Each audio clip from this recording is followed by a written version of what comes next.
The wait is over. You were waiting, right? Oh, God. No. Please, no. The end is nigh. Darwin and Cat are back.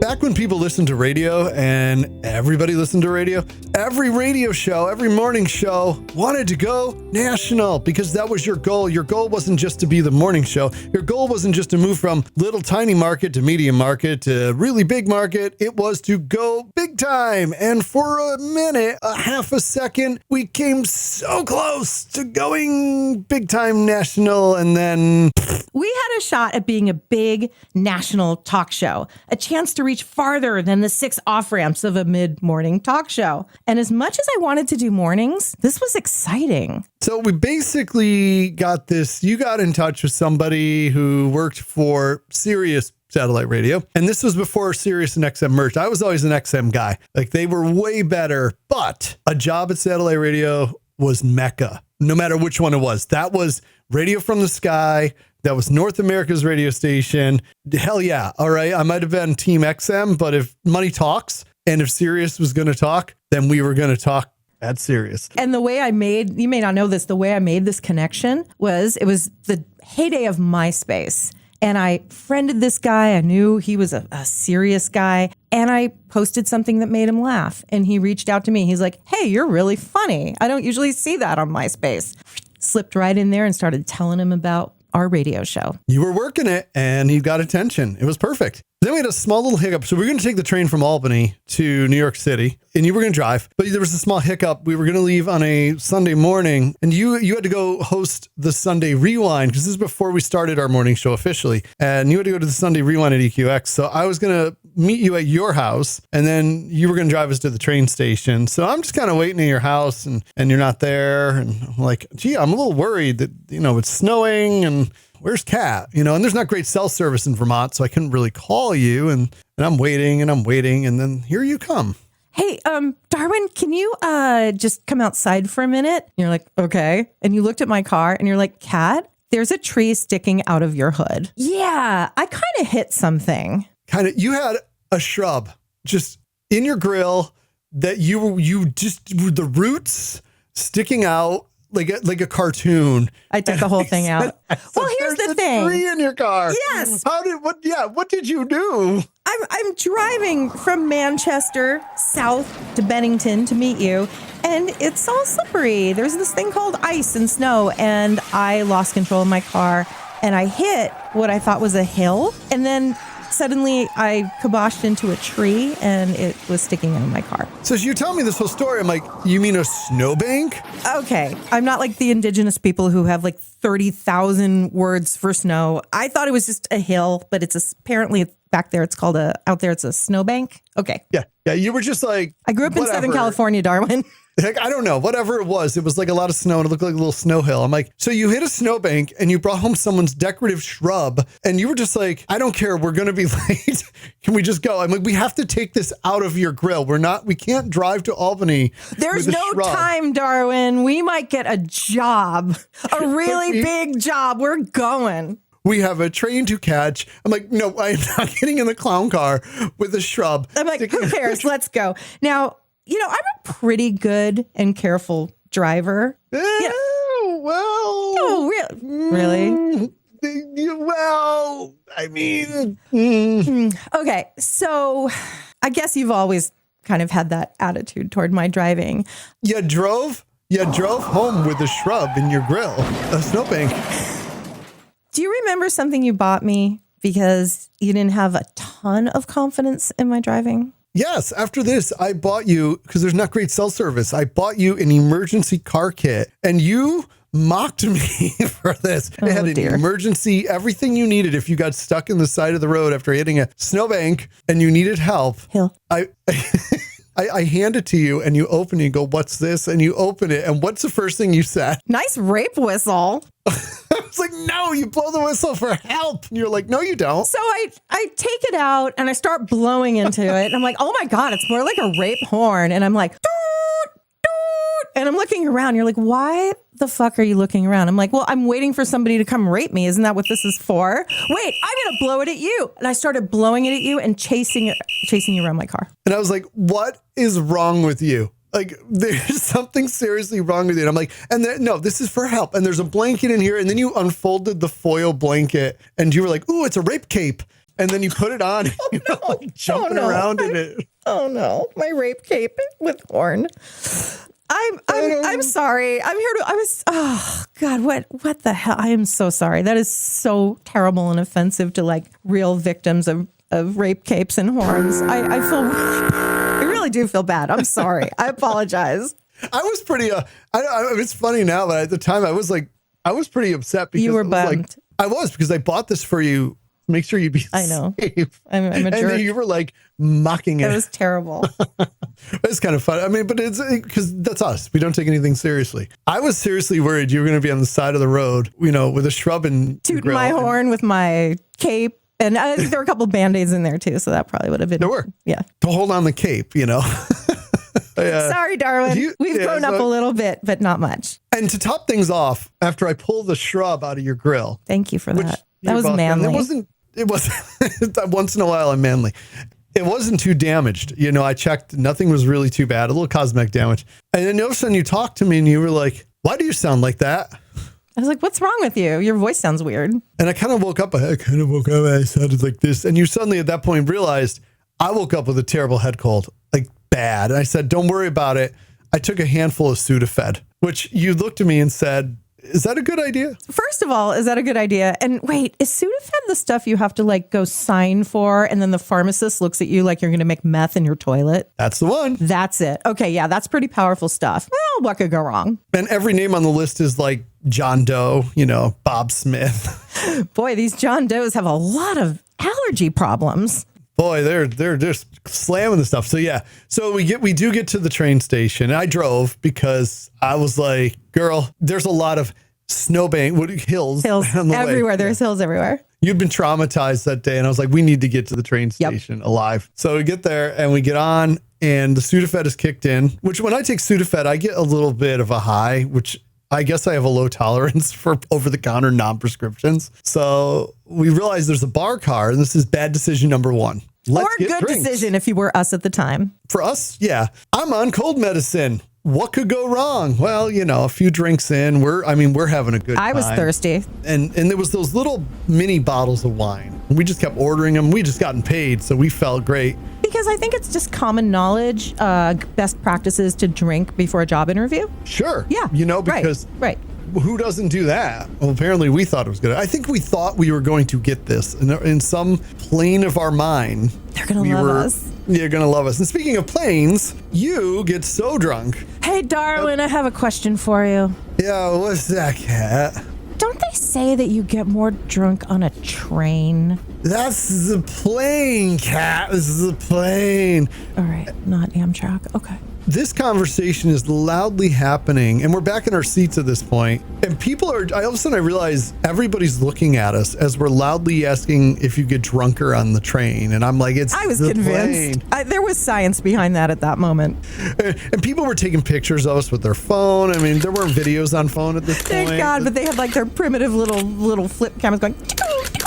And we were the drunk. We were those people. We were the drunks on a train. I'm still embarrassed by this. And we were telling people who we were and what our website was. We're like, DarwinandCat.com. Come listen to our show. We're going to be famous. We were giving them our URL. It was so long ago, they might have been like, what is this hieroglyphic type language that they're speaking in? Pod what? What are you talking about? And I mean, let's say the trip from Albany to New York City and Amtrak is usually a pretty boring run. So you're welcome, people that were on that particular run, for free entertainment. Darwin and Cat entertained you. And slurred for about 2.5 hours. About being drunker on the train. Than the plane. Or on land. I think we were entertaining. I really do. So at this point, Darwin, I hadn't told you where the interview was taking place. Yeah, I thought it was actually at Sirius Satellite Radio. So I was really excited. And then I was kind of bummed to find out. Yeah, well, here's the thing. When you meet an executive on MySpace, it might not be the most official thing at Sirius headquarters. So that's when I told you, oh, yeah, we're going to this guy's apartment.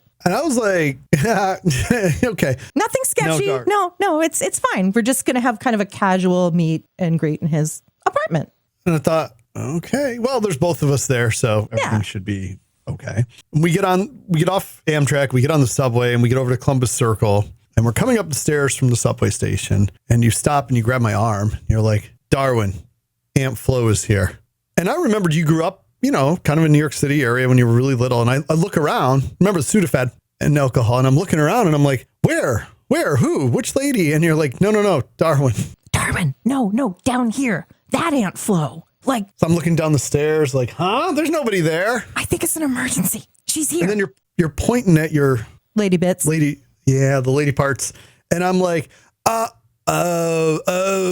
Flo, the Sudafed. And it took me a minute. I'm like, oh, so, we get out of the subway and you rush to, I go, look, there's a Dwayne Reed. I just got to go in. I got to take care of this. So we rushed into the Dwayne Reed and I just wanted to get like a little petite, discreet pink box that'll fit in my purse. But no, they only had a giant industrial size pack of 200 tampons that didn't fit in my purse. This is the biggest box of tampons I've ever seen in my life. Giant square box. Enormous. So I did the only thing I could do. Instead of just holding it like a baby, I stuffed it I had a big overcoat on. I stuffed it in my pocket and it actually fit. But I had this giant square, I'm bleeding kind of tampon situation sticking out of my hip. I mean, it was just like you had a tumor that was shaped like a square on your hip. Now, and I just thought of this now. I can't believe now. How many years later is this that it just occurs to me? 15 years later or more? Mm-hmm. And it just occurs to me, I'm like, wait a minute. Why didn't we just give the box to a homeless person and put a handful of them in your pocket? Probably because working in radio, I wasn't making a lot of money and I needed all the tampons for all time. But the big box, why didn't we just empty them out of the box into pockets? Why did we? I could have stuffed some in my sock. Yeah, or something, right? We weren't thinking between your Sudafed and my debilitating cramps, and we had an apartment to go have an official meeting in. We weren't thinking too clearly. No. And I was still looking around for your aunt, to be honest with you. No, I'm kidding. So she's down there. We go in and we get in the building. We talk to the doorman. We get on the elevator, and the doorman keeps looking at this giant square tumor you have. What are they smuggling up there? Should I tackle them? And we get up to the door. We hit the buzzer, the doorbell, whatever. And he opens the door. And he's in his boxer shorts. And he looks at you and he's all smiles and he notices I'm there and says, "Oh, you brought your partner?"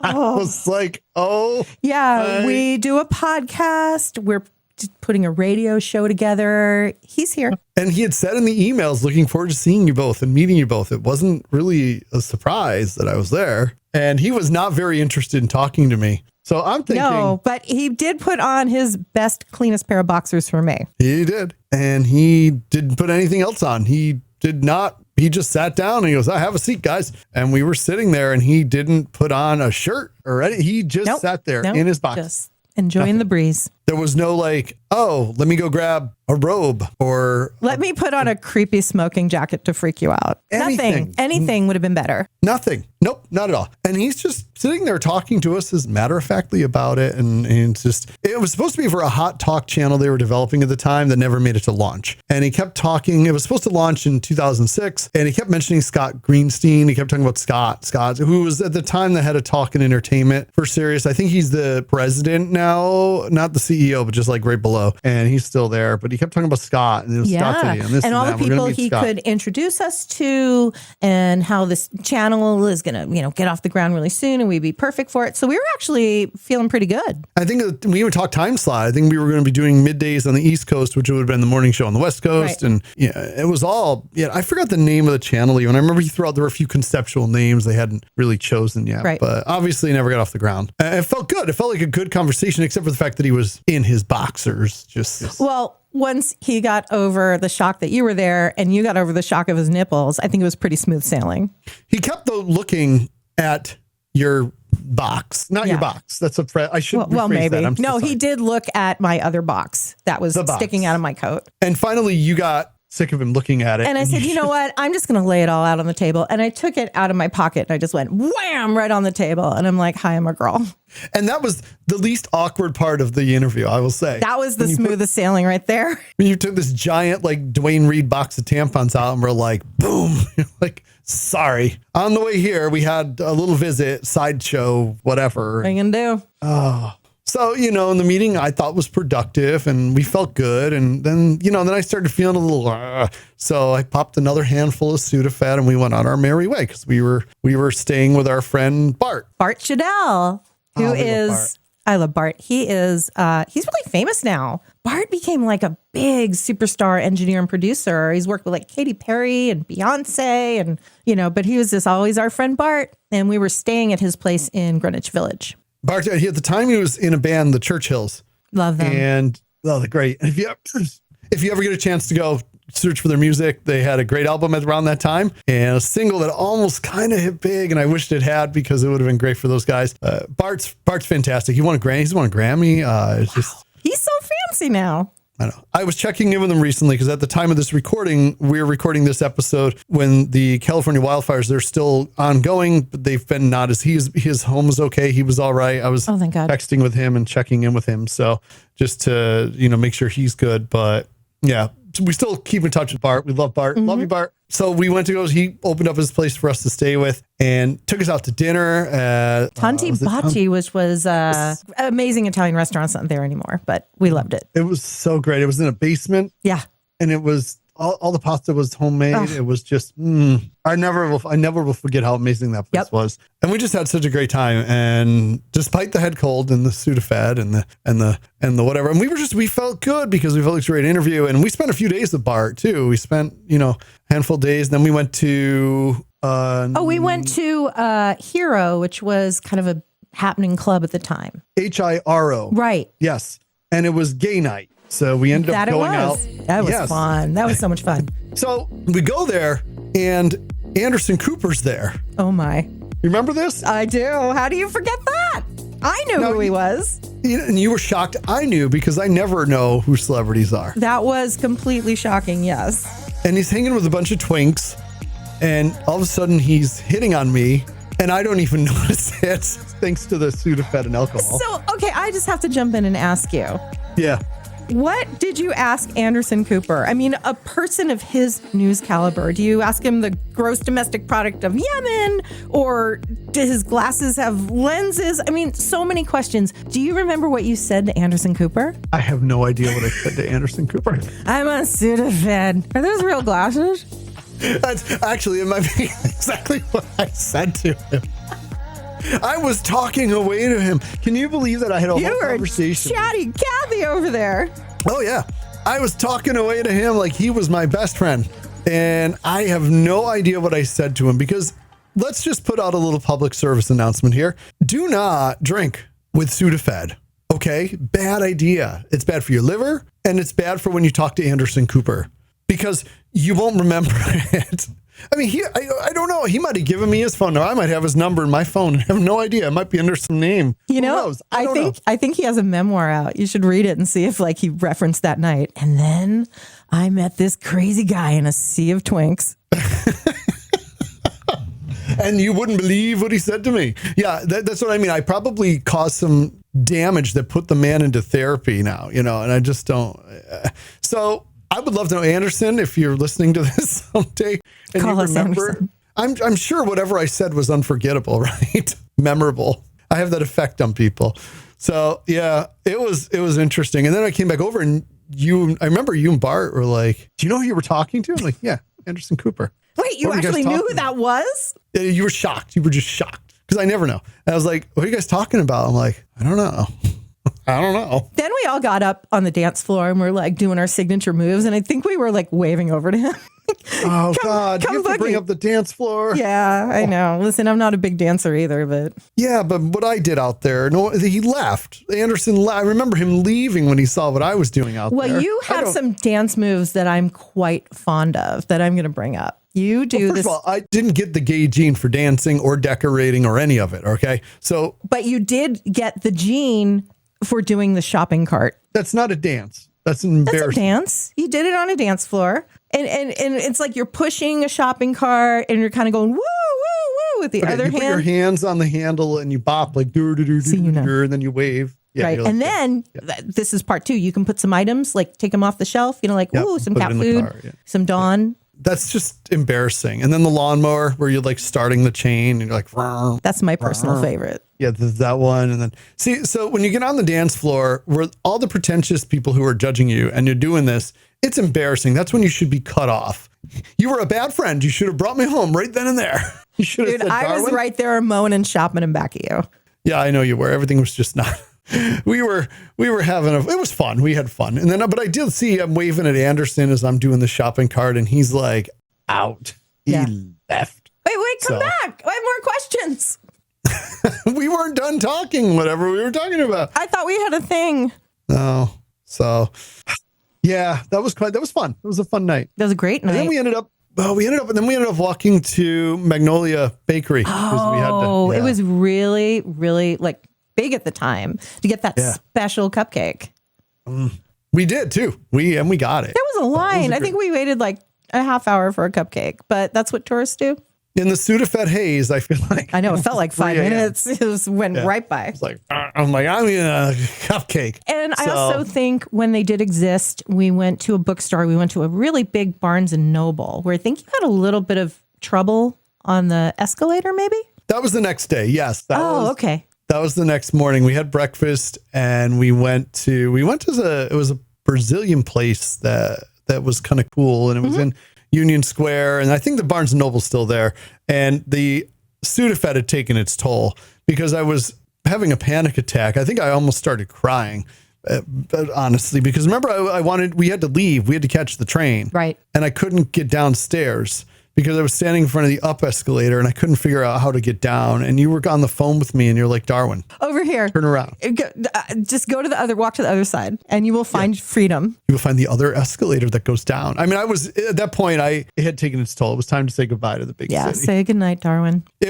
That's embarrassing. That's the most embarrassing thing More I think I've ever done embarrassing than me pulling out a 200 pack of lady sticks and plopping them in front of a shirtless executive. Mm-hmm. Okay. And more embarrassing than you driving home with a shrub in your grill.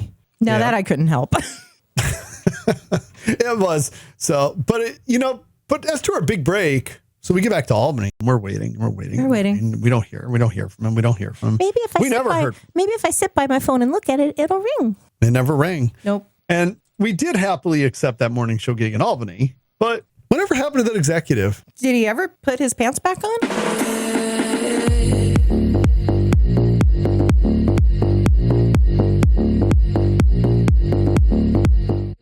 Next time on Darwin and Cat. He literally threw the book at you. Physically threw the book at you. Yeah. And I can't say I studied that big boy before we hit the air that day. You were so mad. I was so freaked out. We get back to the studio like, why do people keep throwing stuff at me? What is it?